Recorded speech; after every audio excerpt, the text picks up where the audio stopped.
અમદાવાદમાં દિન પ્રતિદિન અસામાજિક તત્વોનો ત્રાસ વધી રહ્યો છે ત્યારે દેશી દારૂના અડ્ડાઓ મામલે અમરાઈવાડીમાં એક યુવતીએ છરી લઈને પાડોશીઓ વચ્ચેના ઝઘડામાં તોફાન મચાવ્યું હોવાનો વિડીયો સામે આવ્યો છે। આ વિડીયોમાં બે યુવતીઓ દ્વારા બોલાચાલી કરવામાં આવી રહી છે તેમજ એક યુવતી દ્વારા હાથમાં છરા જેવું હથિયાર બતાવવામાં આવી રહ્યું છે।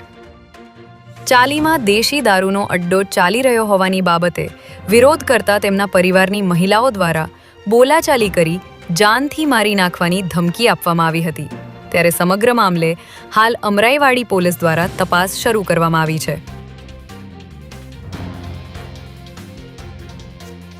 અમદાવાદમાં આગામી સ્થાનિક સ્વરાજ્યની ચૂંટણીઓ પહેલા જ ભાજપનો આંતરિક વિખવાદ સામે આવ્યો છે જેમાં અમરાઈવાડી વિધાનસભા બેઠકના ધારાસભ્ય ડોક્ટર હસમુખ પટેલ સામે કાર્યકરોએ મોરચો માંડ્યો છે જેમાં ધારાસભ્ય પર હિટલરશાહી ચલાવવાનો સિનિયર કાર્યકરોની અવગણના કરવાનો અને લોકસેવાને બદલે અંગત અદાવત રાખવાના ગંભીર આક્ષેપો સાથેના સ્ક્રીનશોટ વાયરલ થયા છે।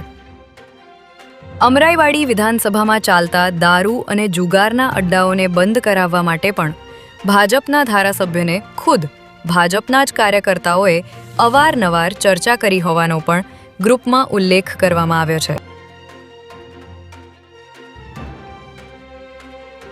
ચકચારી પાટણ ફાયરિંગ અને હત્યા કેસમાં પાટણ જિલ્લા પોલીસે મોટી સફળતા મેળવી 4 આરોપીને દબોચી લીધા છે। પાટણ શહેરના નીલમ સિનેમા પાસે ધોળા દિવસે સ્વિફ્ટ કારમાં જઈ રહેલા યુસુફ ખાન પઠાણ પર ફાયરિંગ કરી હત્યા કરવામાં આવી હતી ત્યારે બાતમીના આધારે પોલીસે ઝહીર બેલીમ, સાહિદ શેખ, ઇમરાન ખાન બલોચ અને એજાદ સિપાઈની ધરપકડ કરી છે।